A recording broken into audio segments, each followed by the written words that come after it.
Hello and welcome to dotEXE, a saving content podcast. Today is episode 36 and I am Eric Acosta. Here with me today, running over a reindeer while wearing the ugly Christmas sweater, is saving content's own Ed Acosta. I wish I had more ugly Christmas sweaters. I just have this one that I run over reindeer with. Yes, it's a reindeer Santa, running over ugly Christmas the big sweater. It's a red fat guy. Fred Fat? Fat Fred? Fred Fat. And set next to him in the sleigh, cursing why those flarkin' lights are always blinking, eating those delicious Christmas cookies, is Genevieve Acosta. Hola. Hola, Christmas cookie Acosta. What? Feliz Christmas cookie. Acosta. Okay, sure. So we're back with a guest. And we're back with a guest. Do. I just saw you eating Christmas cookies because it's on your face. So I got a question. Does any song become a Christmas song if you add sleigh bells to it? No. No. Think about it. And just picture in your mind, do you get that Christmas feeling if you were to just add sleigh bells to something? No. No, not really. I think you would. But then again, me and Dad are weird. Yeah, I was going to say, you're also asking this question of the person who doesn't seem to elicit any emotions when listening to music. But you would know the difference. If you took the lyrics out of a song and you just heard the music, you would be able to tell the difference between a Christmas song and just your regular, standard pop song. I think you would. If, Probably. the inclusion of sleigh bells were in it. I don't know. I feel like you can add sleigh bells to a regular song in it and still not be Christmas. Yeah. I don't think so. Go ahead. Think so. Only because there's no other time during the year that you'll hear a song with sleigh bells in it. It is a very distinctly one time of the year sound. Okay. So then what we need to do is we need to take a song and put sleigh bells in it and see if we can figure it out. Like, take the lyrics out and say, okay, take a Busta Rhymes song. Okay. I was going to suggest Smooth by Santana. I feel like that would be a good song to test it to. I feel Pass the Cavassier would be better. I feel like Beat It would be better. Beat it. Beat it. Ting, ting, ting. Just beat it. Ting, ting, ting, ting. You joke, but I think that would be fun. Yes. And you could edit the video to have Michael Jackson wearing a Santa hat. You could. That'd be funny. Billy Jingles. Billy No. Jingles. Billy Jingles is not my love, but she's just a girl who like some jingle bells. There you I don't know. Jingle jangle. Jangle jangle. Bojangles. Oh. Wow. So Jingle jangle was the Bojangles. Jingle jangle the Bojangles? I said Bill Jingles. Bill Jingles? Is that the epitome of jingles? The Bill Jingles? I am Bill Jingles. I jingle. That's Santa's Santa's cousin. No, it's Santa's substitute. Bill Jingles. Bill Jingles, there you go. Bill Jingles, Santa's cousin. Bill Jingles, Santa's brother. He didn't go down the Santa sleigh. He went down the business He does route. his 401k. Right, he does his 401 sleigh. He goes down the business route. He is a successful businessman. He had some Bill Jingles, pioneering adventures. He is in what Japanese culture would be a businessman. Oh shoot, what do they call them now? No, Businessman? It's like a I 9 don't to know. 5 I don't know worker. either. I forget what it's called, but there's a name for that type of Salaryman? salaryman. Yes, thank you. That's it. It's a Google. salaryman. A salary Google. man? Apparently, it's called a salary because they're typically salary workers, so they get like Oh. a salary instead of like a hourly pay. They are seen as like, very timid, very by the book, Yeah. not so fun to be around. Oh. Well. Yeah, it's a thing. It's So- just seen as like, this is Mr. Boring. Right? Hello, I'm Mr. Boring. Well, no, wait. Mr. Boring would be like Ben Stein, right? Hello, I am Mr. Boring. I do My name boring is things. Bill Jingles. Bill Jingles. I know. Santa, you need to diversify your spend. Don't let my last name fool you. I am not jingly nor jangly. Don't let my last name fool you. I am a lot of fun. I'm super exciting. Yes. Now, Very. if we could sit down and talk about your finances. I see you have a lot of purchases without receipts. Can we go over those, sir?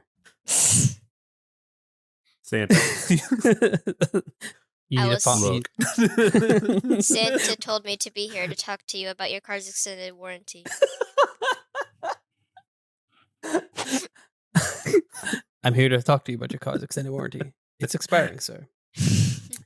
So catch up. That was a fun little side experiment of something. I don't know what that was. I don't know either. But let's do a little catch up since that's the first part of our show. Ed, what have you That been is the first playing? part. So let me just dabble a little bit more in Need for Speed Unbound. It is still a lot of fun. It is still a thing. It's I've still got a something. review eventually coming out here. Hopefully, it'll be done by this week. I'm liking my time with the game. I still think Heat is the better game, but Unbound has a cool art style, and I like the city. Mhm. The story is not really doing it for me, and the acting is.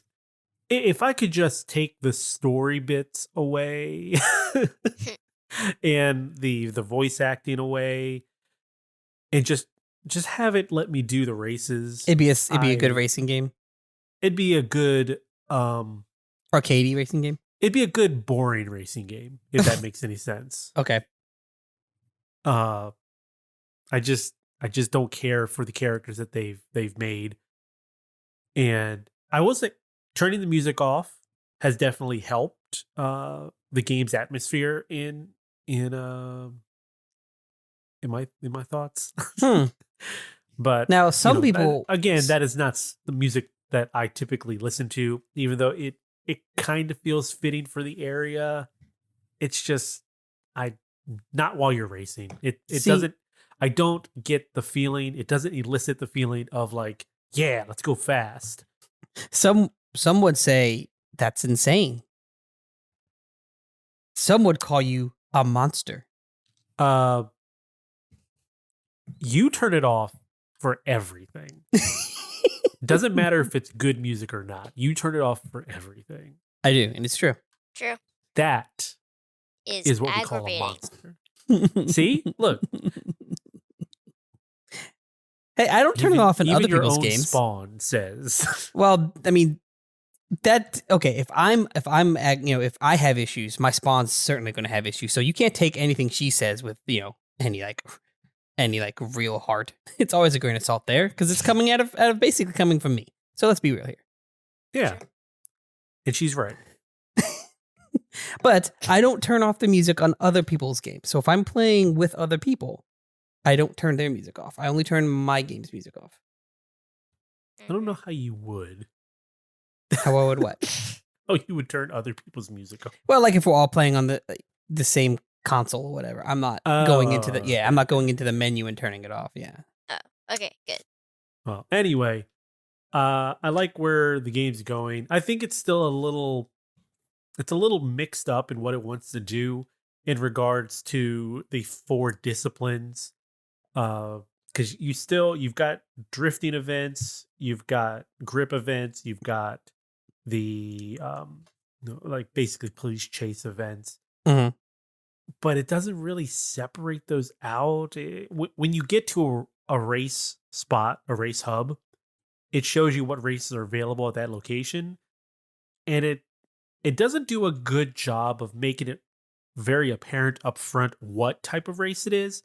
The best that it does is it has like a little icon in the corner, and it like I believe it writes out what the name is, but it doesn't, like, there's no distinction. Like, there's no different colors to the thing, there's no different shapes or anything to the box. It just is like it all blends together at some point. So you look at it at first glance, like, okay, these are 4 races. Oh no, one of them is a race, one of them is a drift event, and the other one is a breakout event. Oh. I think that's what it's called. A breakout event, if you're not familiar with this game's terminology of it, it's basically going through and trashing as much stuff as possible and keeping up a drift combo. Okay. So it's kind of like the the freestyle events in like Monster Jam or something, where you're just doing stunts and getting points, but in laps with cars. I'm not a big fan of it. It's just do drifting, just do the grip, whatever. But it's fine. Like I said, I'll have a review coming out for that one. I have played some Sonic Frontiers, and I think I like what they're going with. Now, I'm not reviewing the game, but I will be talking about it in future episodes, and maybe some end of the year stuff we might have planned. But I think it is a fun game that has its issues. I don't think it is a $60-$70 game, but the best thing I can think of is, like, this is what Sonic would be if it were a B tier game. And Okay. and it shot for B tier. If that was the goal, this is what that would be. It is what they call open zone. So I think there are like 5 zones all in total. And each zone is its own small open world map. And just like any other open world, like Assassin's Creed or like a Far Cry, you go to these spots, and it's like a tower. It opens up a vision of the map so that you can see on your map where you're at. And each one of these spots gives you a little challenge to do, which is different. It's neat. Some challenges are better than others, and some aren't even challenges. Some of them are just, okay, go here and run in a circle. You did it. You did it. Yay. You did it. Yeah,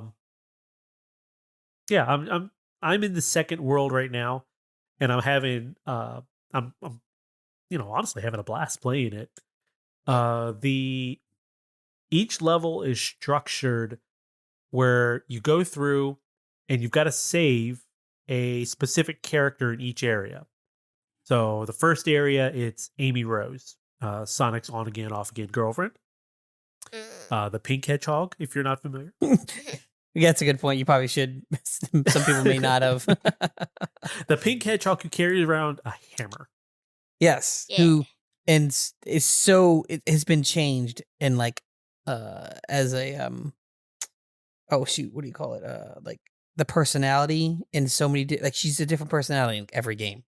Like Now, one this one, she's more like as a sidekick to Sonic, and Sonic's respective of her.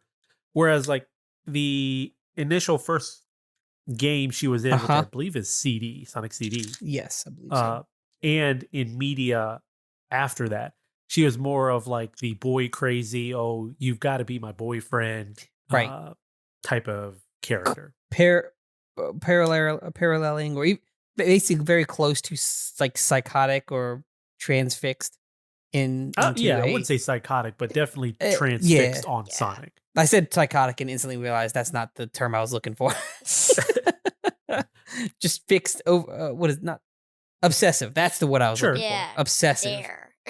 There. But the game itself, you have to collect these items throughout the map. They're not hidden collectibles, and they're not quite collectibles. They're more so to get these items, you have to do a specific like task, a specific goal in these different little areas on the map.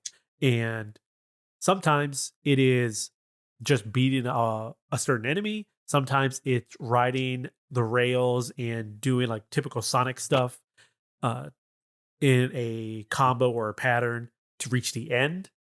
Sometimes it is just, breaking a box. Different things will earn you these little collectibles that you'll go redeem to the character you're trying to save. And at the end of it, a large boss battle happens. Oh. And there are three technically tiers of enemies. There's your regular enemies, which are just easy enough to run around and fight. Then there are like stage enemies, which are these bigger elite enemies. Then they kind of tower over Sonic. So they're big. Almost Shadow of the Colossus like. But the final enemy for each stage is definitely very Shadow of Colossus like, because he is this big, menacing, giant dude that you have to run up and bang him in the face, and then you eventually turn into Supersonic, and it's this weird like one-on-one Dragon Ball Z type of fight in the Budokai sense. If you've ever played or seen those games, where it's like over the shoulder, third person, and you're floating, you're supersonic. Supersonic. But for what that game is, I'm having fun playing it. It's good. Yeah, definitely if you're looking at picking it up, I would pick it up on sale to feel better about your purchase. Okay. But it is quite fun to play. Right. Then the last thing I've kind of been focusing on is going through my Violet playthrough in Pokemon Violet. And for as much as people want to poo-poo the technical aspects of the game, rightfully so, because that game does not perform well.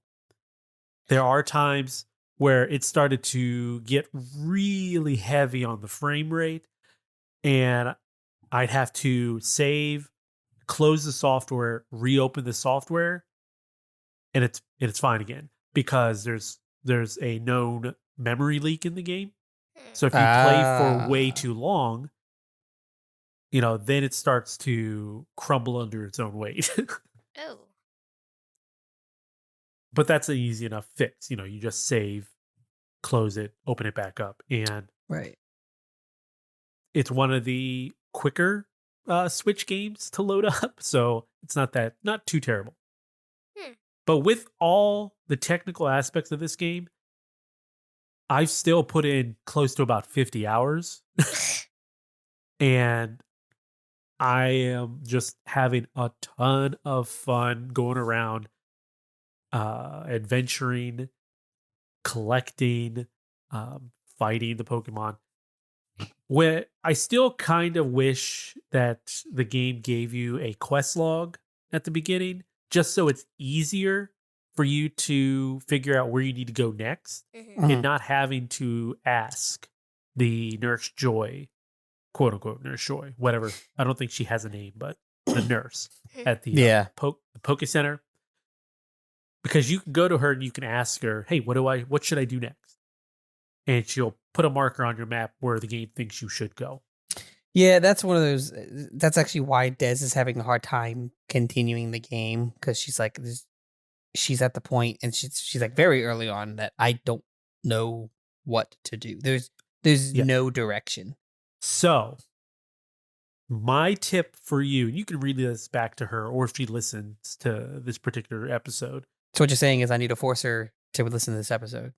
I'm not saying just put it on all of her devices and have it play all the time. Every time she opens up any of her devices, it just starts playing.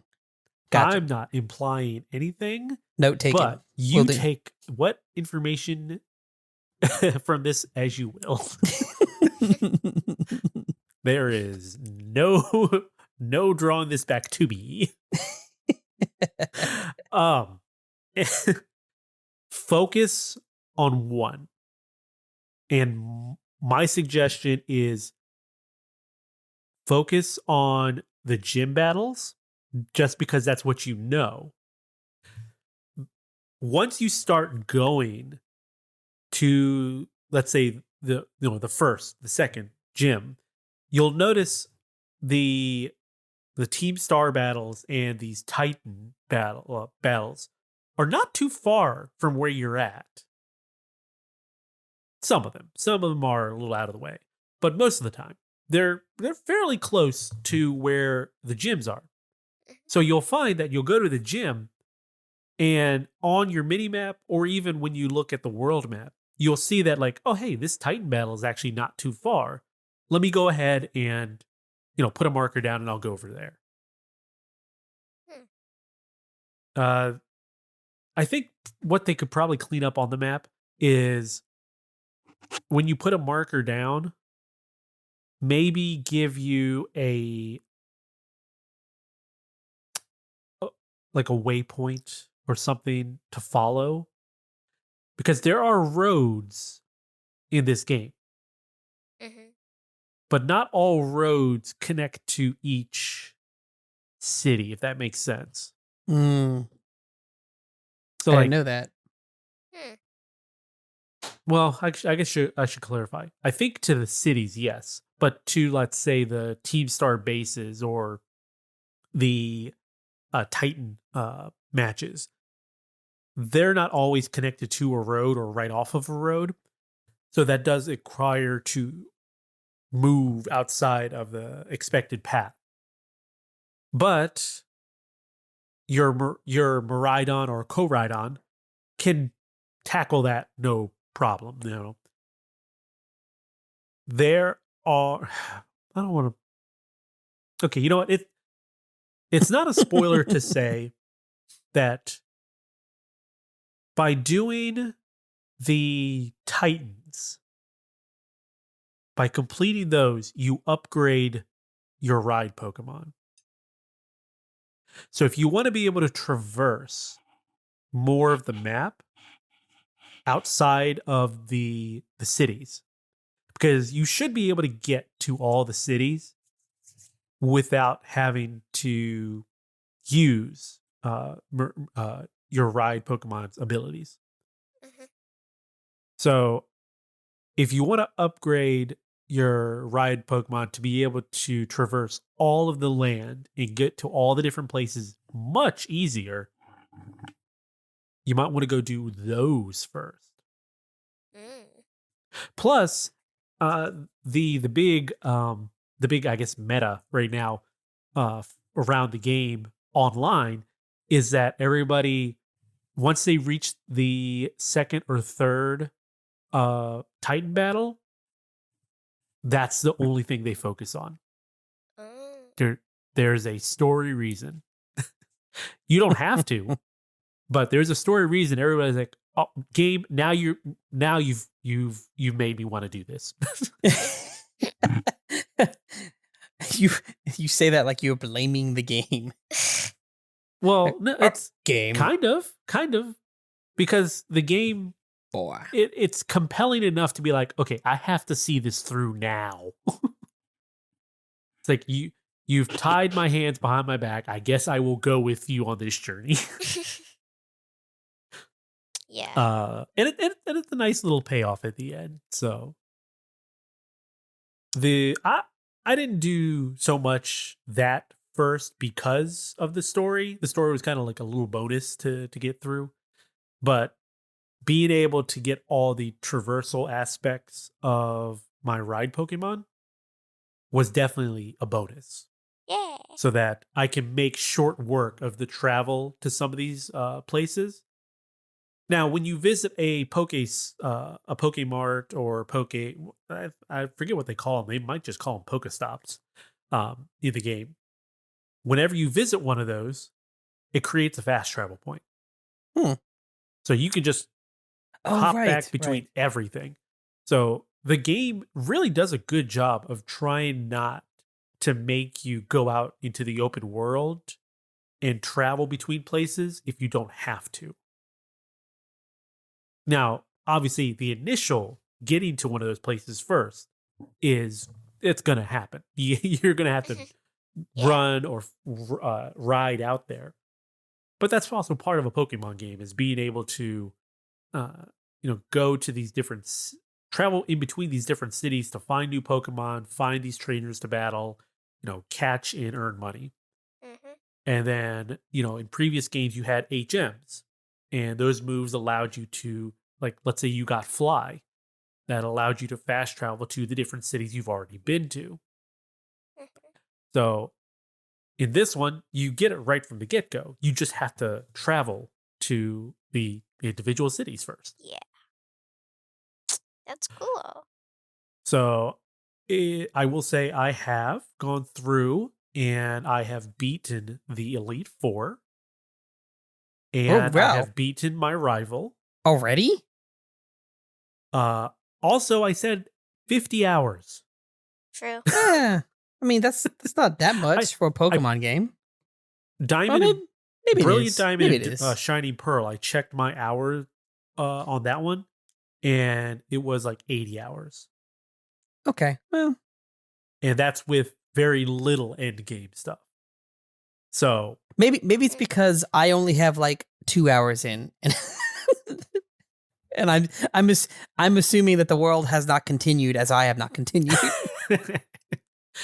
well, so there is an end game, and like I mentioned to you earlier, the person I'm fighting right now, um, that person wiped my whole team with their first Pokemon. Oh Right. gosh. You're telling me about that. So this Pokemon is version exclusive, and I believe this battle is version exclusive. So Scarlet's going to have a different battle than Violet does. Mhm. And actually, based off of what I know so far about the story in Violet, I am really curious as to how they play this out in Scarlet, Hmm. because just how different it can or could be. So I might, Hmm. I might go watch a playthrough, or next time I'm up, I might watch somebody play the Scarlet version. I don't know. But yeah, this particular Pokemon had a high tier electric move. It had a high tier fire move, a high tier ground move, Oh gosh. and it had a high tier oh, why am I fire move. Did I already say fire? I think so. Well, it had the four moves it had were like high, poison, that was the other one. Poison, fire, electric, ground. Oh gosh. Unfortunately, everyone in my team at least was weak, two times weak to one of those. So no matter who I threw out there, that Pokemon's like, yo, dog, it's time to go home. So now I gotta go and rethink my strategy. But the Elite Four battle was something. Uh Normally in the Elite Four, uh it's Elite Four, then the rival. Yeah. And it's just straight through. There's no like healing in between or anything. But this one, it's the Elite Four, and then it's the boss of the Elite Four, but they heal you. And then after that, your rival. Huh. But you get to like explore the world and everything before you can do that if you want to. Or you can just go straight into it. Huh. That's pretty cool. And weird. so you can heal and everything Right. if you wanted to. Which I don't think takes away from the difficulty at all. But Well, others would disagree, but there's always going to be people that are upset about anything that you do. Yeah. like in the early games, it's 5 technically. It's 4 in your rival. Yeah. And it was hard enough. Especially you get to the end, it's like, well, now my Pokemon had just barely survived the 4th person, and oops, there's my rival. Yep. It's like, oh, great. Yay. But I did appreciate being able to rest up and not having to go through as many revives and potions to get my Pokemon back to where they should be, so that I could fight the next person. The main boss character and your rival do tend to be harder battles, so it kind of made up for it a little bit. That's cool. But I'm really enjoying my time. I really find this to be one of my favorite Pokemon games in a long time. Like, obviously, OG Red and like Fire Red, all that, Leaf Green, Blue. Those guys are like near my top just because they're the first I was introduced to. Then like Arceus is a really good one. It definitely expands upon the whole open world aspect and like just being able to go out there and hunt Pokemon. And even with its technical shortcomings, I do think I prefer Scarlet and Violet to any recent or any the Pokemon releases after Red and Blue. It is a really fun method of play just to go explore this open world, and it feels like a 3D version of those original games. Mm-hmm. You're just going out there and traveling to get to each city.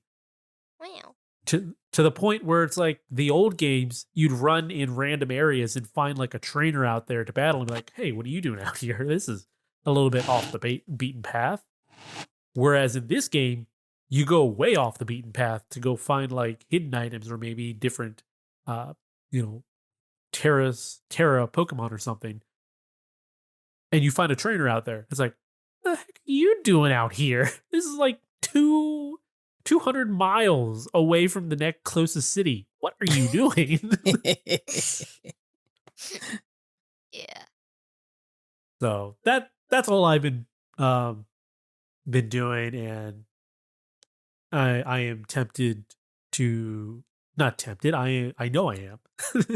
We'll be playing some more Pokemon later today. Yeah. Yeah, I'm still trying to think what I want to play later today. I mean, I don't know. Well, what have you been playing then, Genevieve? Because I see that's kind of Uncle Ed's list there. Oh my gosh, he took like 25 minutes just to say 3 games. My gosh. Because there are 3 good games. Sick burn? Okay. So what have you been playing, Genevieve? What you got? I've been playing Genshin Impact because my friends have been playing it, and they were like, you know what, you should get it. It's really fun. And I was like, you know what? Sure, I'll try it. And I'm in love with it. So what are you playing it on? On mobile. Okay. I also have it on my computer, but I haven't played it on my computer yet. So and it's on the PS5 too, because I have it. I put it on the PS5 because I knew you and Keegan would probably like it, and you guys did not try it. Wait, you have it on the PS? Uh-huh. Oh. Well. So are you able to play crossplay, or does it have to be on the same platform. Yeah, platform. I don't know actually. Like you asking like if you can like transfer saves? No, not cross save. Or cross play. Although that would probably be interesting too. Yeah. But I mean like cross play, because can't you play with other people in Genshin? I'm pretty sure. Can't you team up? I think so. I'm pretty sure, yeah. But I don't know if yeah, you can it do is. crossplay. It says Google it. It says so is Genshin Impact cross platform. You can play Genshin Impact against friends regardless of if they're Xbox, PlayStation, Nintendo, PC, mobile. Okay. Yep, it extends to mobile. Okay. So yeah, it just depends on the controller that you prefer using then at that point. Mm-hmm. Yeah. Yeah. But the question I have is it cross save? I would have to imagine it's cross save if you're able to play, because at that point it tells me that they have a login server to be able to talk to all the different consoles like that. So if they have a login server, most likely they also have a cloud save of your save. Yeah. Well, apparently prior to version 2.0, cross save wasn't available on the PlayStation, but that has changed. Oh, there you go. Okay. So it is an ability. So Genevieve, if you wanted to, it sounds like you could play on your phone, and then if you wanted to go to your PC for some reason, or your Switch, or the PlayStation. Yeah, it looks like there is a login to be able to do that. So we can now have they released a version for the TI-83? What? Let me see. What about the Apple Watch? Right. Oh gosh. Do schools still have a requirement for TI-83 calculators? I think it's an 86 now. I think because Keegan had to do it. And I don't know, but Genevieve, you don't have to have a TI-80. But Texas, those graphing calculators. Oh, I don't. We didn't need calculators. You didn't need the graphing calculators? No. Okay. Yeah, because Genevieve is... So you're middle school, so that's when we would have had ours, right, Ed? I think it was an 82 was required in middle school. Yeah, well, for you, it would have been 83. Mine was an 83, yeah. Mine, at first, was an 82 in middle school. And it was 6th grade, I think. A TI-82 was needed. And then, like, the year after, they changed to, everybody needs a TI-83.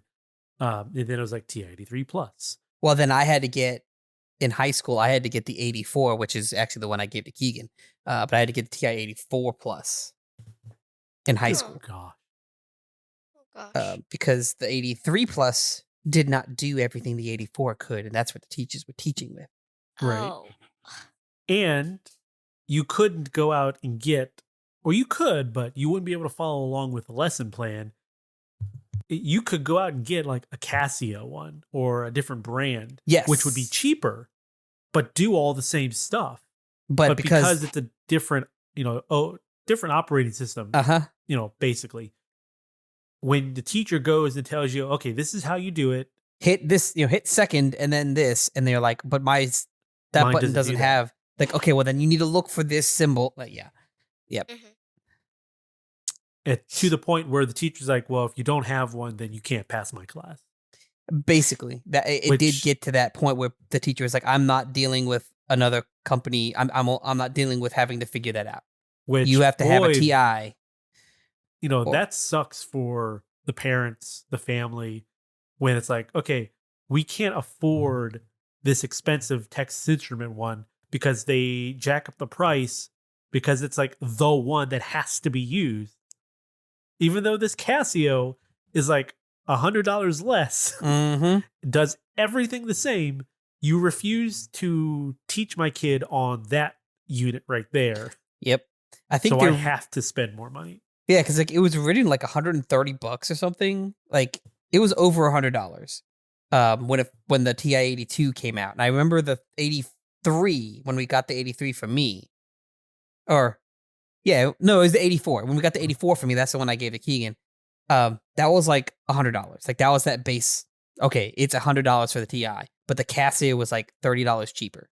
Yeah. And Genevieve's like, what? Yeah. Right. I've just seen calculators. Yeah, that's and I didn't even think about that, but we haven't bought you a calculator. But I guess they use the calculator on the computer? Because there's... We don't use calculators, like, at all. Really? She Do you might do any not kind be of in the graphing? math. We don't, To- no, we don't use calculators at all. Like, Yeah, she way. might not be in the math class that requires the graphing portion of the calculator yet. Yeah. 6th grade? I thought you would be by then. Well, you'll get there. Trust me, you'll get there. I guess. Anyway, continue. Sorry, that was a tangent. Yeah, so what do you you're new to Genshin Impact. So what do you think of it? Like, what do you do in it? I only know that it's a very popular game amongst people with anime characters. I guess it's kind of like Sonic Frontiers, like how you said it was kind of open world. Uh-huh. And you can cook in it. So far I have 3 characters. Can you fish? I actually don't know. Oh. Sounds like a game you could be able to fish. I don't know. But at first you have to like break temples. And What does it consist of when you say break a temple? Like go through a temple thing of like gods. Okay. And then like battle enemies to get to like a stone or whatever, and you like break it or something, and then you can leave. Okay. So to do that, what is the combat like? Like what buttons are you pressing to attack people? Well, on the left it's a joystick that you can move around with, and then on the right there's like, if you have someone who has a bow, you can press like a bow button or whatever that makes it aim, and then Okay. it shoots it as So there's you some think it ranged would. attacks. And then there's like specials, so like if but they what is it called? They have to cool down or whatever. Okay, so there's a cooldown on your heavier attacks, your special attacks. Yeah. So that And way you can't sit there and spam them the whole time and go special attack, special attack, special yeah. attack. I mean, the first special attack you get, it's like a 3-second cooldown, which I really like because my character is at like level 15, and that attack does pretty much a lot of damage. So being at level 15 and having that do a lot of damage to something and only a 3-second cooldown is actually really good. Yeah, that's not too bad. Whenever I run into a game that has cooldowns, like let's say a Diablo or something, I don't like the ones that are like really powerful, but then have a really long cooldown. Yeah, because like at that 45 point it's like, seconds or something. yeah, it's like I'm not going to use this because there's never going to be a time that I'm going to remember it's ready to be used. Yeah. Because I'll use it once, and then like I'll go through, wait for it to charge back up, and go to use it again. Oh no, it's still not charged. So usually those I end up just forgetting and just no, it's too long. Yeah. So, I've kind of explained all of that I know about Genshin. Now, are you able to create your own character, or are they like pre-made characters? The first one you get to choose if you want to be a boy or a girl, and Okay. then so they're brother and sister. Gotcha. And then the other one that you don't choose gets lost in a void or something. Oh, is that the whole reason you're playing the game, is to go save them? Yeah. Gotcha. Oh. Okay. But you get to choose your own name, but you don't get to choose your name, the name for the other players that you capture or whatever, like join your team there. Right. Saying capture makes it sound weird. So you named your character Genevieve Tootsmagoots? No, I named it Vivey. Oh. Vive Toots Magoots. No. Oh my god. Tootsie McGee. Stop. Artsy Sinclair? Oh god. I give up. I give up. Are you able to change outfits or anything? Or is it you pretty much like your outfit is your stats? Can you collect stuff? Is there loot? Yes, there are chests that you can open that are like in random places sometimes. And then there's like special chests in special places. And you Okay. can change your clothes, but it's only like a full set of clothes, so you can't just change your shirt or just change your pants or just change your headpiece or something. It's like Okay. either have like um this set of clothing that's all red and black, or this set of clothing that's red, black, and white. And it almost looks the same, but it has white in it instead of black for this part or something. So it's just like a color change. Yeah. Are And there actual new like outfits that are like totally they look different, or is it all just different colors? I'm pretty sure that they look different. So like this one has like a belt or something to hold something, and then Okay. this one doesn't have a belt, but it has an arm pads on it or something. Like Oh, okay. some of them are a little different than others. Yeah. All right, and you're having fun with it though. Yeah. Cool. Okay. So, my next game is Uh-huh. Wordscapes. Does that And sound familiar? Wordscapes. Yeah, um Wordscapes. well, this Wordscapes, it's like the word search one, not the one where it has a circle on the bottom and you have Oh, to it's a like different. Okay. make the words out of the letters. This was like just a word search game basically. Gotcha. Okay, so it is different then. Yeah. Okay, yeah, okay. So yeah, the wordscapes I'm familiar with is like they give you 4 letters in a circle and you've got to make as many words with those 4 letters. Yeah, it's not that one. Okay. Yeah, they have the same name, but it's not the same game. Well, that's not confusing at all. Yeah, and the thing is, it's made by the same company, I'm pretty sure. Oh, even better. Yeah. That's okay. So it's a mobile game, and it's literally just a word find game. All right, I mean, it's been let me guess, like your little time waster game in between other games when you can't really get to like Genshin or anything on like the PlayStation because your dad's hogging it up with God of War. Actually, yeah. Ouch. Well, hot and hot. Ha and a hiya and a key cursor. Well, that's like really it, but like you can Okay. get like some trophies in Wordscapes, and like change your profile or something. But that's like really it.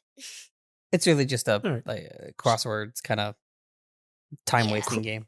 Crosswords or word search? I'm sorry, Word word search, not search. crossword. Okay. Apologize. Yeah. Crosswords have some missing blocks in it.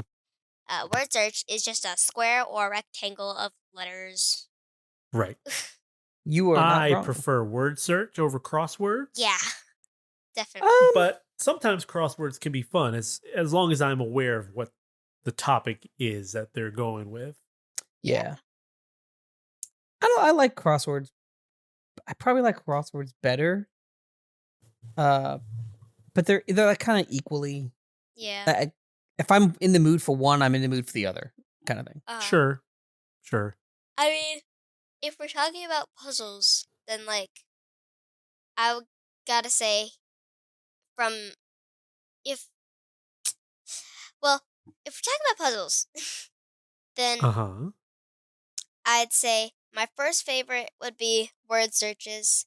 Then it would be logic puzzles, and then it would be crosswords. Now, when you say logic puzzles, do you mean logic puzzles like a Sudoku or like a why am I Like the drawing a ones, blank? like the one that looks like an upside down L, like with the 3 boxes, and then you have to like the 3 boxes of boxes. That's like Millie's appointment is after 3, but before 7, but Okay. So an Kim's, yeah. actual. Okay. Okay, I know what you're talking about.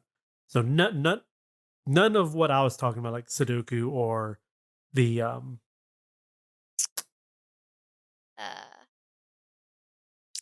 Picross. That's what I was trying to Picross. think. So not something like those, but No. more like yeah, it's like what you would find on like an SAT.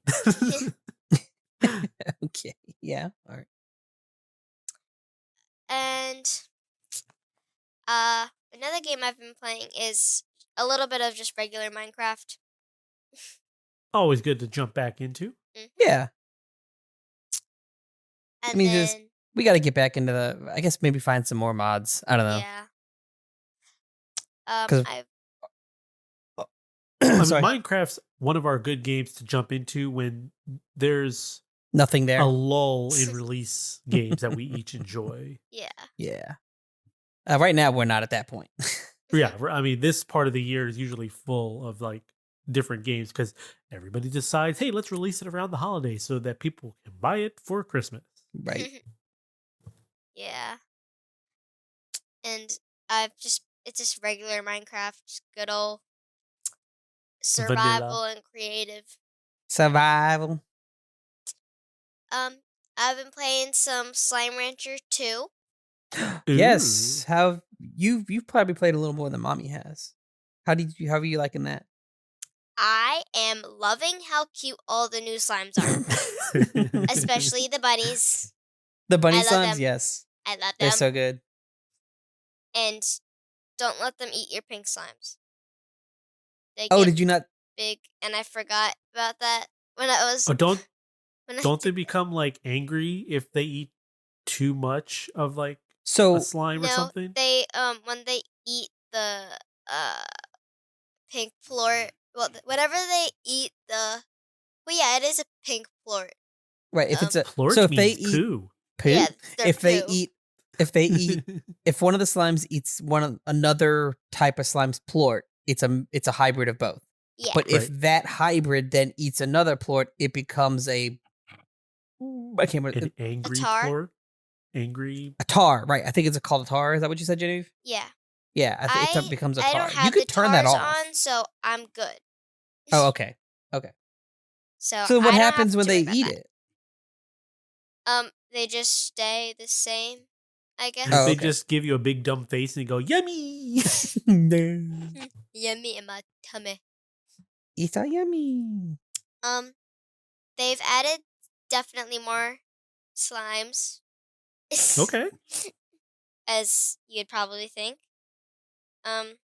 As one would do. As one does.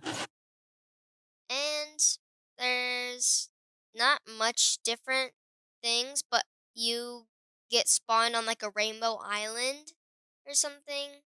Oh yeah. That's what yeah, it's it's called. a new You have it's a to new island. explore it, and you find an abandoned slime lab. Oh. So yeah, and it Yeah, has you start with a lot more in the game, right? yeah, Yeah. like you start off with like everything that you need. Well, that's cool.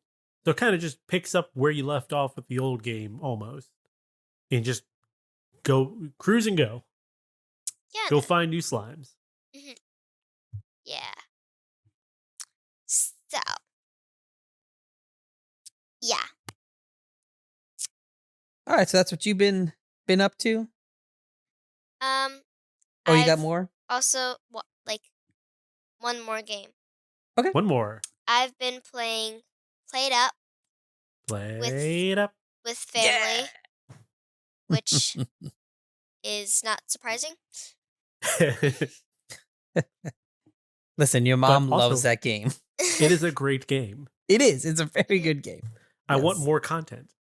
I want more customization.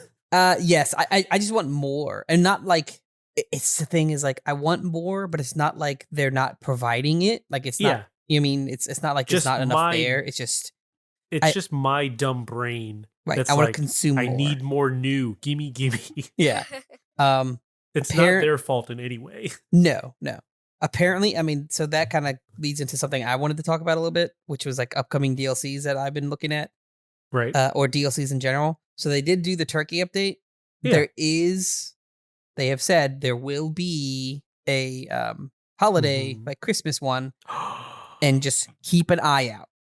Oh, okay. Well, that That they've got like was- 2 weeks. That was yesterday, because apparently they're part of the Jingle Jam, which was Jeremy might not know, but Jingle Jam is like they did this stream thing, and then like if you buy the pack or something or donate, you get like 80 plus games, and the donation goes to I think a kid's probably like Children's Hospital or like one of the Children's Miracle somethings, or one of those charities that are game oriented but help with children's medical needs.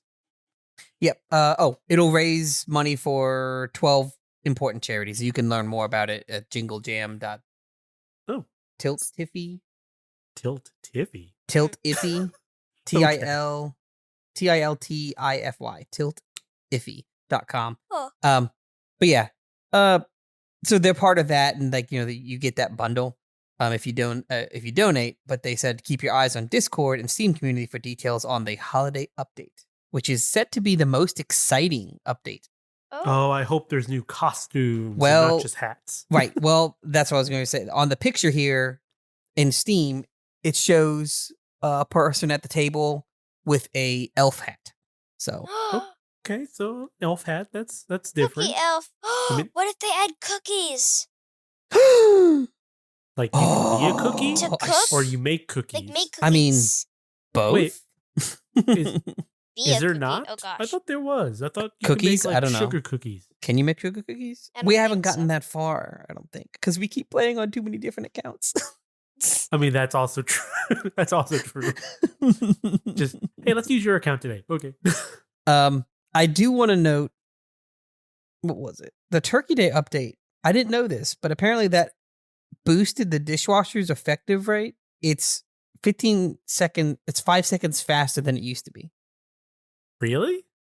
Yeah, the dishwasher now works at 15 seconds, instead of 15 seconds, it's 10 seconds now. So it is actually faster. Boy, it doesn't feel like it.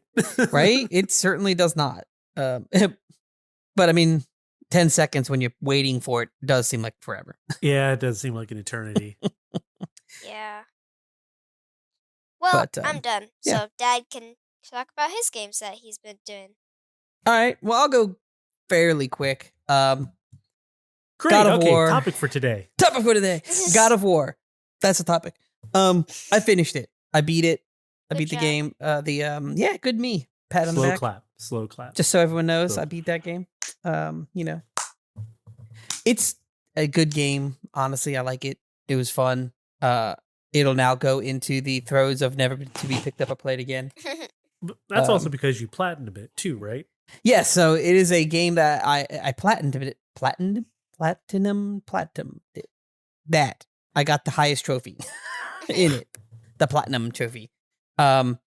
Which I don't do trophies. It just happened that like I finished the game. I did all these, the side quests and all that stuff, and I got a trophy for completing 100% of like the map or whatever. Like at the end of the game, and I was like, oh, all right. Well, how many trophies are there?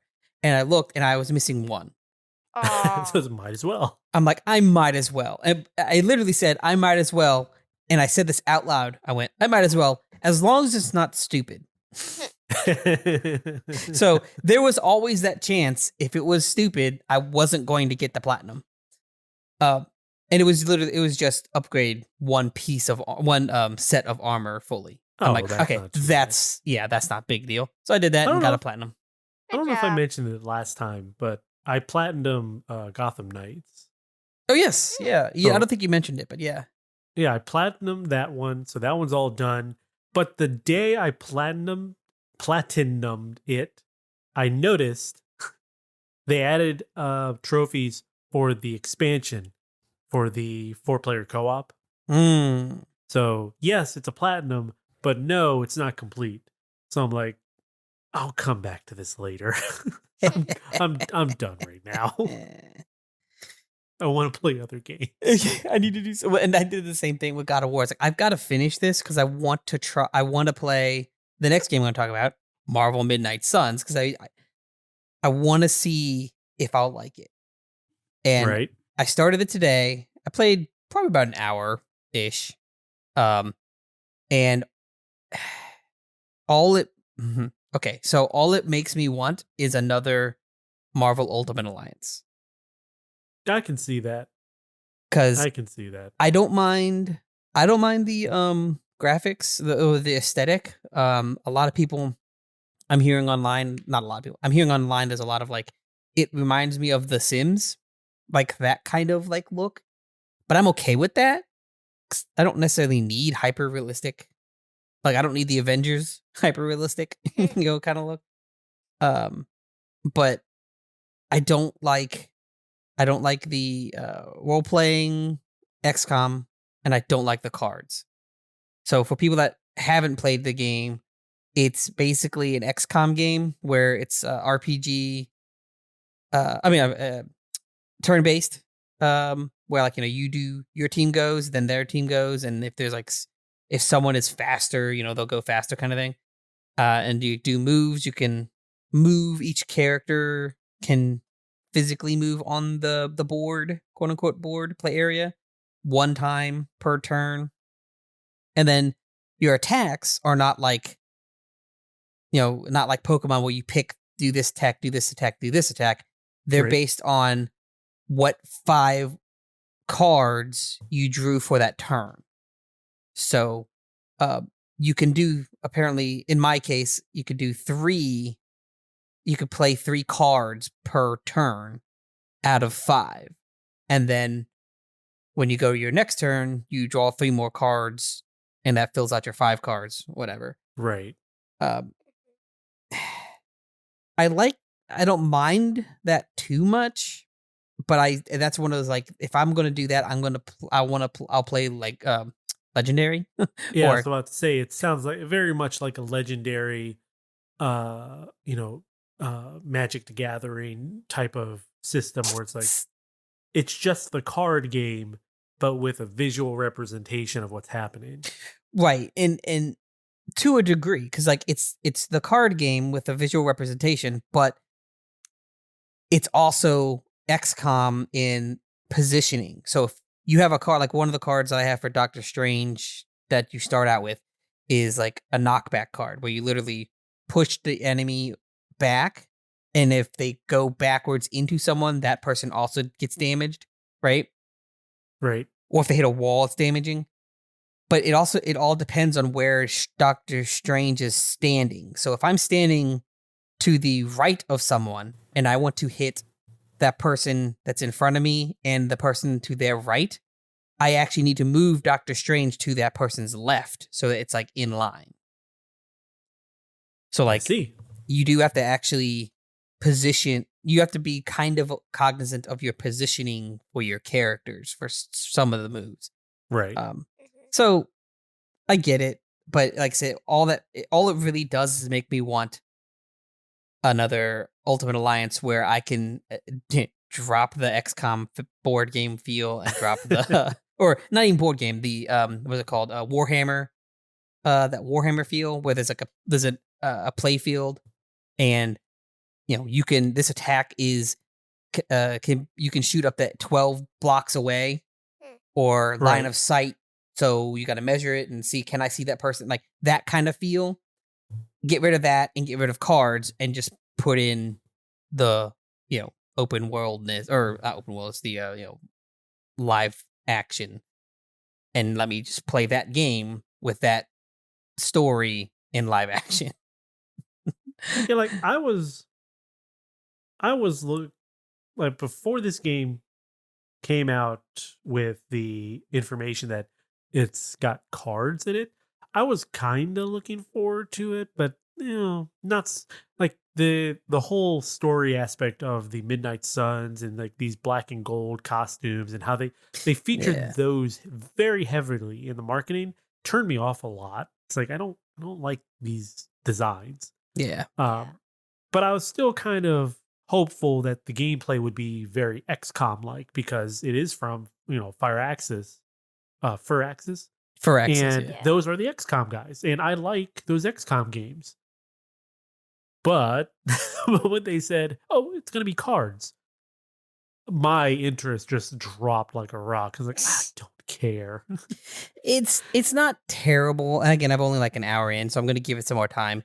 It's not terrible, and I can certainly see it's a well-made game when it comes to those strategies and whatnot. Oh, sure. It is just not the two things that I don't like are really keeping me from liking it. Like it's not the story, and it's not the the aesthetics that keep me from liking the game. It is the mechanics of the game is keeping me from liking it. Like, I'm gonna go back into it, not because I really want to play it, but I want to give it the time. It's due. Give it its time to show me that I don't like it. Right. Right. To really beyond there. To really solidify. I'm so entertaining, Uncle Ed Johnning. To really solidify. Yeah, keep playing. Did I mention that I didn't go to bed till about 2 a.m. last night playing Pokemon? I was watching someone play Pokemon. No, I was watching Jeremy Dooley play and Cat Dooley play Minecraft till like 1 a.m. But yeah, like I said, I'll get back into it just to really solidify that maybe okay, I don't like the mechanics of this. But other than those two games, that's all I've actually been I've played, and then played up with Dez, which that's always fun. Just it is. It play is a always good to hop in on those. Yeah. But I've been looking at some DLCs, so either upcoming DLCs or DLCs that I didn't know was already out that I want to play or try. One is Power Washer Simulator. Apparently, they've got a DLC. I think coming out. Eventually, they were supposed to announce something on the 6th, and it didn't. Oh, it didn't happen. They couldn't announce it. But it says that this new DLC, which I think it's free. I'm not 100% sure. But it's got like a new mini campaign that has like 5 new levels and vehicles, among some other things, added to it. So I'm like, oh, that's pretty cool. Oh, all right. And then Tabletop Simulator now has Discord implementation. So like, what does that mean for Tabletop Simulator though? What I was reading is it seems like it's now you can invite someone that is in your Discord to play from Discord, or you can join in on someone who is playing Tabletop Simulator. So it's the connection, but I don't believe it's audio. Like, it's not like audio within the game to use like Discord. And then like if you've got like a like a general like what do you call it? Password or a pin code to join the table in tabletop, it'll automatically do it without you having to like give them that information. So it'll like slide you in with someone else that's playing on a one button click. So that's pretty nifty. I mean, there's actually a lot of stuff that they did with that update that I can't, just a crap ton of stuff. And then the last one that I saw that I want to get into is Model Builder Simulator. Okay. They have The Witcher and Cyberpunk models. Huh. All right. I still need to. I have that because I bought it. I still have yet to hop into it to try it. And I am playing it from your So I've got I don't think it's free. I think it is a paid DLC. It's like $5. Oh, but okay. It does have models like Siri and some other ones. And it's got also Cyberpunk models. Like, it's got Keanu Reeves' character. I forget his character's name. Oh yeah. I'm drawing a blank on it too. Johnny. I keep hearing everybody talk about it, but Johnny. Oh, Johnny Silverhand. Yeah, Johnny Silverhand. That's it. So, and I mean, these little teeny models. For $5, you get Geralt, Yennefer, Ciri, and then Ciri and Kitsune model, and you get Johnny and Alt as a model. So 5 models for $5. That's not bad. No, that's not bad at all. No, not bad. No bad. Not So bad. that's about it for me. You know. Yeah. So we can go. I guess we can go head on into our topic of educational video games. So Okay. here's the thing I was thinking, right? Educational video games. Uncle Ed. Yes, that's me. Back in our day, educational video games. They were like number munchers, right? Yes. Like, figure out which one's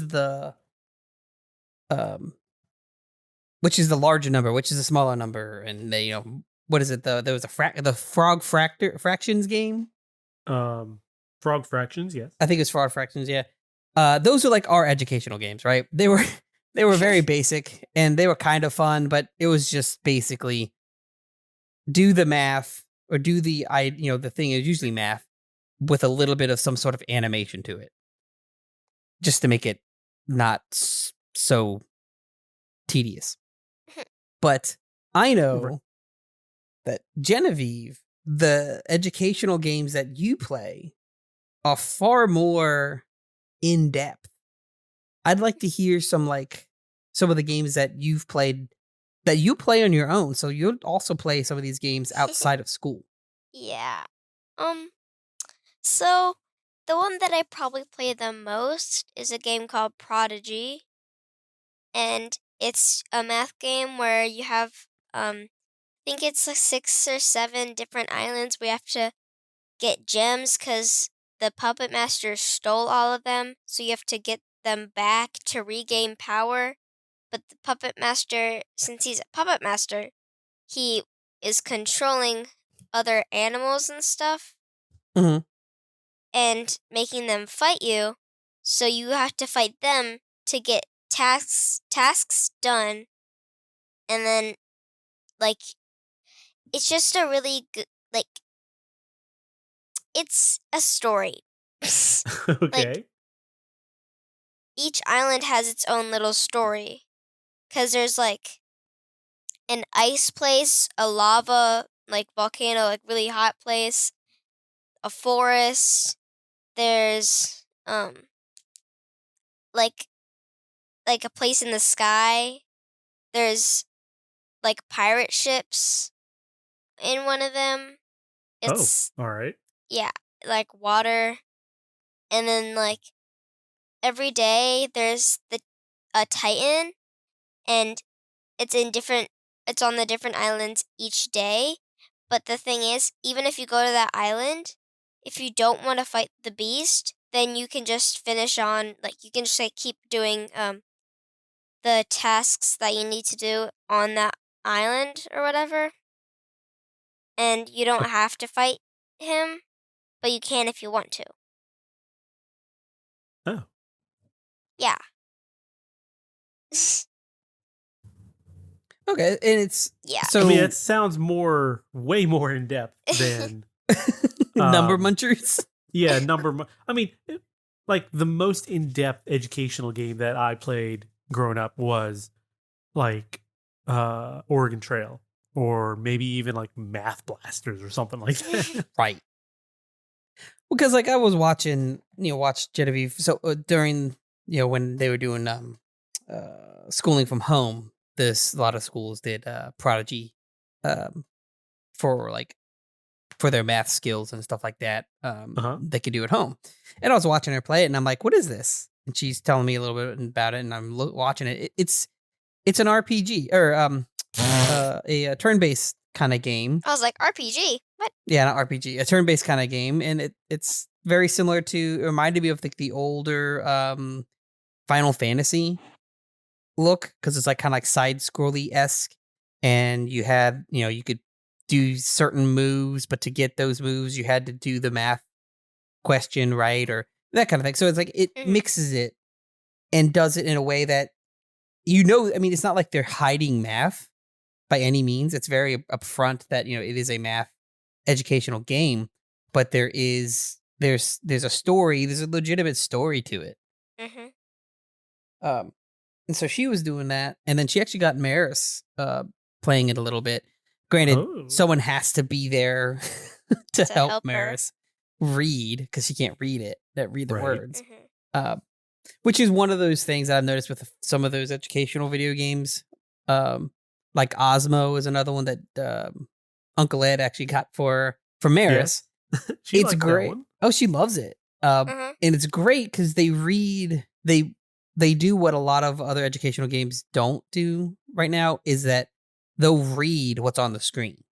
So if someone's talking or a description of what needs to happen, there's dialogue, voice acting to say what's happening. So now the parent, which is typically, we're typically watching her play and helping her, but they don't have to read everything that's on the screen for the child. It'll help. They can then play it on their own if they wanted to, or they can follow along, right? Which perfect. Right, because that not just, that one is the Osmo one she has is a math one, which she really likes, and then there's actually a basic programming coding one that Genevieve, I know you were playing with her for a little, with her and helping her on that, right? Now that one, she seems, when I was messing around with it with her, she just liked putting the different colors and having the different sounds go together. But that's something where if she picks up on it, she'll understand, and that'll be seeded into her mind if she ever does take, like, let's say, a coding class or something. Yeah, and that'll be back there. It's like, oh, I know how this sentence structure is supposed to work, and that's the key. So for people that don't know about Osmo, it actually works with tablets, and it's a little mirror. It's got like a mirror that sits on the top of the tablet, and it looks at the table on that you're sitting on, and it's constantly looking at that table. So like, there's these like the coding one, it's got like little magnet tiles that say, like, move left, move right, move up, move down, jump, that kind of thing. So what this whole thing does is that on the screen, there's like a little creature or something, and you're on a map, like a grid map, and you want it to move to some location and jump over a river. You'll place the tiles down to do that. So move up one, move up one, move right one, move up one, move right one, jump, move down one. And you put it in that code, and you link them together, and then you hit run, and then it does that. Whatever that code is. So it's not teaching like the language, it's just teaching, like Ed said, the structure of the sentence and how to do it and what that means. Which is probably the single hardest thing, I think, in coding, in general coding, not just the language of, but in coding, is like to understand, A to B to B to C to C to D, like this is what's happening, and this is the loop that's happening, or the non-loop that's happening. So that's pretty cool. Yeah. But so, and that Osmo, it's got different, obviously it's like one of those, here's the razor blade, or here's the razor, now buy all the blades. Yeah. It's got different games that you can buy as a PAX add-on. Different things. I mean, there's even like an art one for coloring and drawing, and it is interesting what all that little thing can do.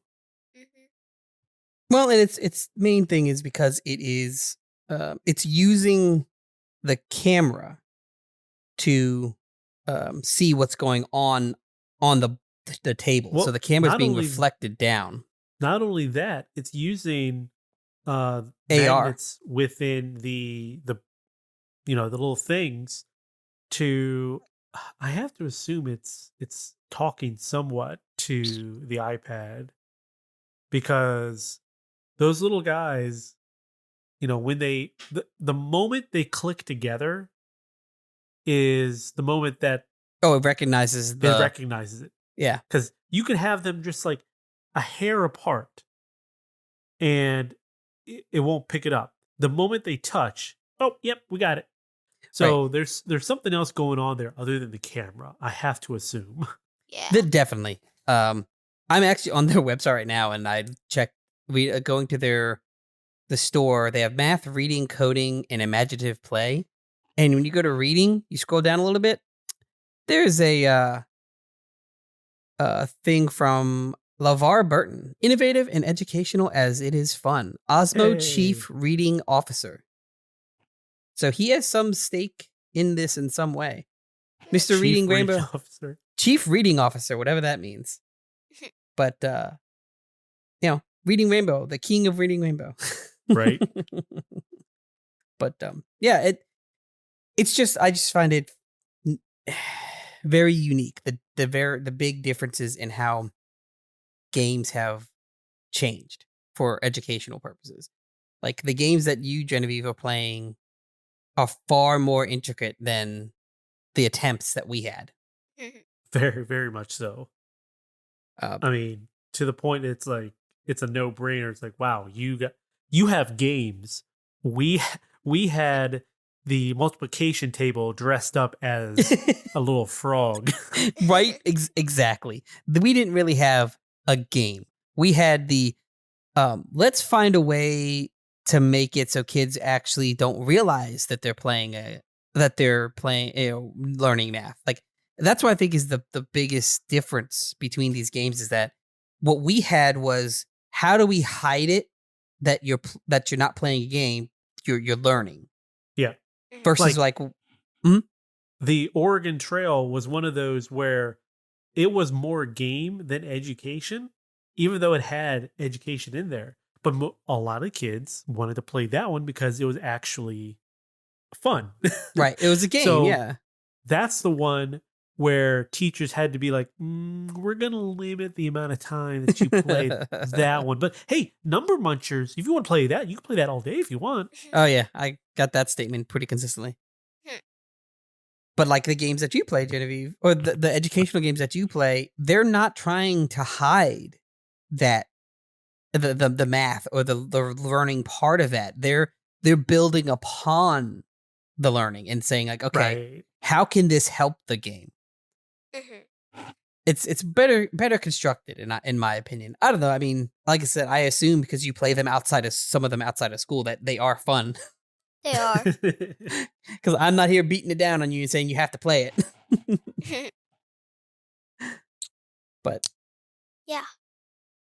So I mean, that's it wasn't not a long convo on the educational video games. It's just there wasn't a whole lot out there when me and Ed were younger. Yeah. Well, I guess there's also two tiers of it because, there's the educational games that you would play in school, in the classroom. And then you had the stuff that was at home, like the Math Blasters and the putt-putt games. Right. Those you don't play in school. Those were at home on your computer. And, I remember going to a neighbor's house as young lads and whippersnappers. Well, young whippersnappers, and we went and their family computer was in the living room. So the three of us would take turns playing. It was either Math Blasters or Word something. I forget what the name of it. It might be Word Blasters. But we all Word took Blasters turns sounds familiar. Playing that one. And I don't remember it's like that was definitely not in school. Like the three were Oregon Trail, Number Munchers, and there was a word one, like a word find thing that I am just totally drawing a blank on. But that was back when we had 2 labs. Now, I don't know. Miss Genevieve probably wouldn't know anything about this. Schools are way different now with this regard. But we had the PC lab and we had the Mac lab. Yes. What? Yep. There's 2 different labs. You had a PC or computer lab and then the Mac lab because it was just Mac computers. We don't have any labs I only had one 3rd grade to 5th grade. Right, because you have each kid has their own lab. They have their own computer. So if you imagine it was a specific room, usually either inside or next to the library, that housed a table or just a couple tables with just rows of computers. Yeah. Well, I guess I should. Well, I do have a computer science class. I completely forgot all about that. So there's just 3 tables full of just computers. Yeah, but you get flat screen monitors. Yeah. These tables we had were like CRT monitors, big old. If it fell on your foot, you'd be getting a new foot. Oh gosh, chunky. Do you remember? Let's see, Genevieve. The 21st of September. Hey, downstairs in Grandma and Pop-Up's in the basement, on the very corner. That white and black like monitor? Do you know what? Have you seen that? Yeah. That's what a CRT. Monitor. Yeah, that's a small CRT monitor. Oh gosh. And so, fun fact: that little monitor is the monitor me and your dad played all our Nintendo games on. Yeah. Growing up, I saw one of you guys playing on it one time. That was me. I don't remember. Yeah. Okay. It was. A little bit of a side story here. Last time I was at Mom and Dad's, and I went down in the basement to go get some of the canned jalapenos that Mom makes. Yeah. And when I was down there, I was like, because all the old Keegan's old toys and everything are down there. I'm like, has Maris ever been down here? And she's like, no, we don't let her go down here. No. There's a reason why she doesn't go down there. She will want to play with everything and bring it upstairs. No, she does not come down here. Yeah, that is very much a thing. We keep her upstairs. She takes the left to go into Pop-Up's office, and that's it. And that's it. She does not go right. Yeah, she would bring every one of those stuffed animals and all that stuff up. And I keep telling Mom and Dad, them, like, you can probably get rid of most of this. And they go, yeah, okay. And then they don't. Yeah. Right. They just shove it in a closet or something. I mean, we're no better. Hey, sure. If that area was cleaned up, I'm sure that would be a good area for her just to run around on her scooter, little scooter that she keeps running around upstairs on. Yeah. But here's the thing. We would remove all that, clean it all up for her, and she won't want to do it there because that's not going to be in everyone's way. Right. Not everybody's downstairs. Right. Yeah. Nah, that's Maris. Yeah. But yeah, like there's so many different new ways of doing educational games now that it just doesn't have to be this boring affair. Like it can actually be entertaining and fun. Oh yeah. You can have a game even like we're going way out there, but something like an Assassin's Creed where if you didn't play the main game, they have the whole roaming one. Yes, where you there's can just take a character and go and learn history. Yeah, they have I think I don't remember where they started. The one I remember was in the Egyptian. Was it Origins? Yeah. Okay. So that was the first one then. That's the one I remember the most because it was like you walked around, you didn't do any killing, it wasn't it was literally a history class. You just walked to each room and there was like it wasn't just a single like statement or whatever. Like there was in a room there was like a bunch of things that you could interact with that gave you like actual timelines, actual stories, things from books cited, and all these kind of things. Like the stuff that the developers went through and read through to get this to take the story out of. Like and it was at the actual sites. Right. So like if in Origins, let's say you could go to Alexandria and learn all about the library and everything there. You could go into where the Sphinx is at and just ride your horse out there and then learn everything about the Sphinx and the pyramids. And that's cool. Yeah, I mean that's the kind of thing that's like a good way of, and then also it involves you having to like history in a way. that's in that particular mindset. You know, they could do something similar. Let's say it's on a space station and you're learning how to actually do the math and coordinates on how to fly around in space or something. Right. Well, and there's like things like Minecraft has. I mean, Minecraft itself, I think, is a pretty educational game. Oh, I agree. In general, with like just the whole redstone ability, like understanding electrical properties and like signals and stuff. That in itself, if you want to go down that redstone path, it really does help you understand like how electrical signals work. Yeah. Which is one reason why a lot of people don't mess with redstone, because it can get very complicated very quickly. But there is there's a Minecraft educational version, a school version that is sent to some schools where it removes a lot of the gameplay aspect of like, having to fight monsters and stuff like that, but adds in things like counting and colors and stuff like that, and things like that. But in Minecraft, in a general sense, it can be whatever you want, right? But it definitely is, I think, a pretty good representation of learning the complexities of signal and processing. But yeah, like you were saying, it's the stuff but even the stuff at school that Genevieve and Keegan and Maris now can play at school, what's like accepted there, is still light years above what we had. Like we had Mavis Beacon typing. Like that was like, I remember when that came out and that was like super cool. Yeah. You have typing club. You have typing club. What do you do? Well, I mean, I know what you do in typing club, but like, how does that work? What do you do in typing club? English. Push-ups. PE. PE. So basically, it's like you have this like a bunch of these different lessons. It's like how to use the home row correctly, not look at the keyboard and go all around places. Mm-hmm. And then like my friend is on like level 200 something. Oh wow. I'm on like 150 maybe, 130.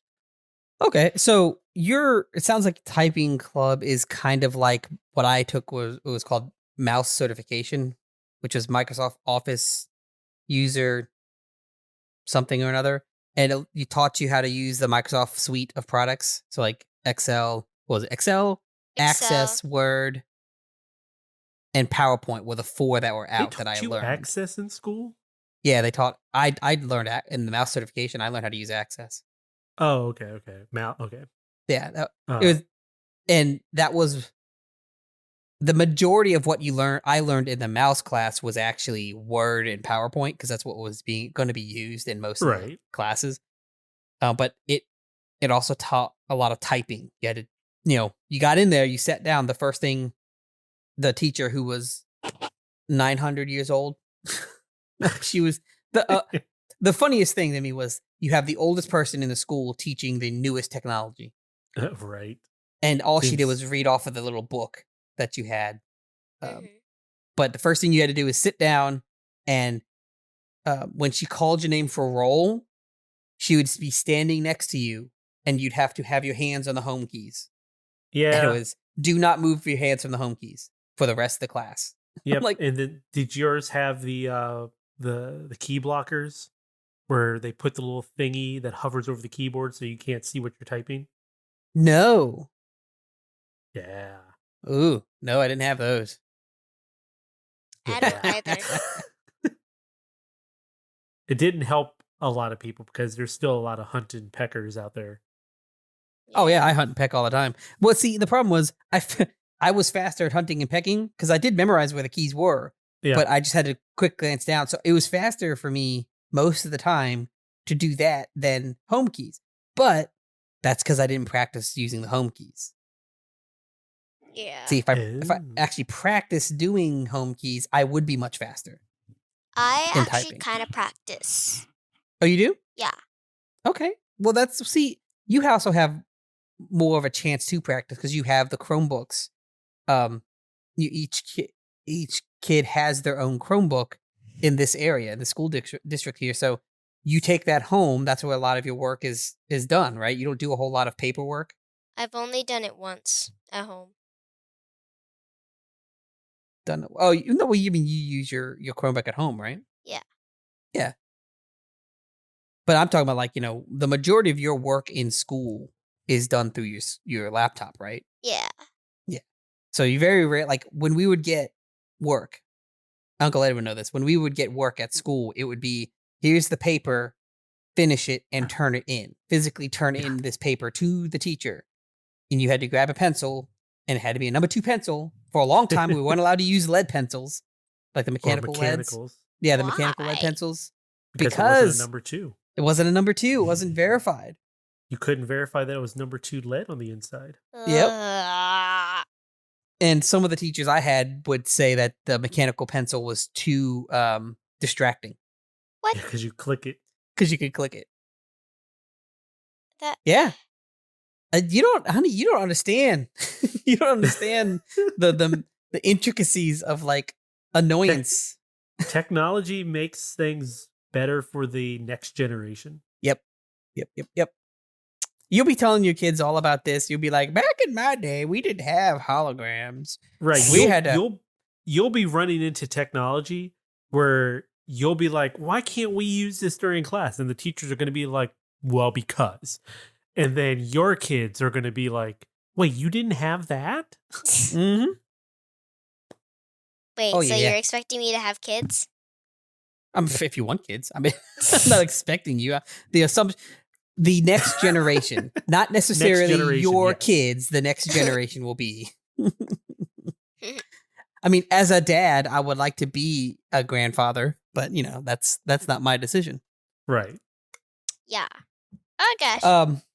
Gosh. But yeah, the educational video games have come a long way. And some of them, honestly, I can see myself sitting down and being like, I would certainly play this as a kid then, and probably now would be, nifty for a few hours, for a little bit of time. Oh, sure. But like if I was a kid, I'd have been like, yeah, this is cool. Because that's how it was when I was a kid. Ah, cool. Ah. Okay. Accurate. But that seems like a good time to end. Me being all weird. No, I think it's covers what we were going for with the educational stuff. It was educational. Hey-o! Yeah. Thank you for joining us today after that great pun. If you haven't yet subscribed to the .exe podcast, we would love for you guys to subscribe to get some updates and know when we post new episodes. Did you find today's discussion enjoyable and or educational? It was okay. Of course, let us know. Send your comments, questions, topics, and corrections to .exe at savingcontent.com, or you can certainly leave a comment at Saving Content on Twitter and Facebook. We're also on YouTube, along with Saving Content being on YouTube. There's video previews, reviews, trailers, and original content, obviously like here, .exe podcast. Would you like more gaming discussion? Check out Saving Content's Quick Save podcast with Evan and Scott. They haven't done one in a little while, but it's the perfect time to get caught up with everything they have done. Also remember to visit savingcontent.com for the latest news and reviews. Ed, what do we have put up? All right, so since the last episode, Scott has put up a review of both Warhammer 40,000 Darktide and the Callisto Protocol. Miss Genevieve here has a Wildflowers review up. Real quick, what did you think of Wildflowers? It was kind of like Animal Crossing, but a little better. Okay. Okay. Yeah. So, go read that review. She did a good job on it. Good score. Good overall game. Also, along with that, we have a new save state up. In our Fire Red Nuzlocke run. Go give that a watch and find out what happens in that episode, because stuff goes down. Yeah, that was a Keegan run episode. That was a Keegan episode. Yes. Before we go, we only ask a small favor, just like always, a simple 5-star review. You can do it in your podcast app now. And don't forget to tell your friends about us here at dotEXE. It'll help us grow, and we would certainly appreciate it. Thank you for listening, and remember, the most wasted of days is one without laughter. Good night.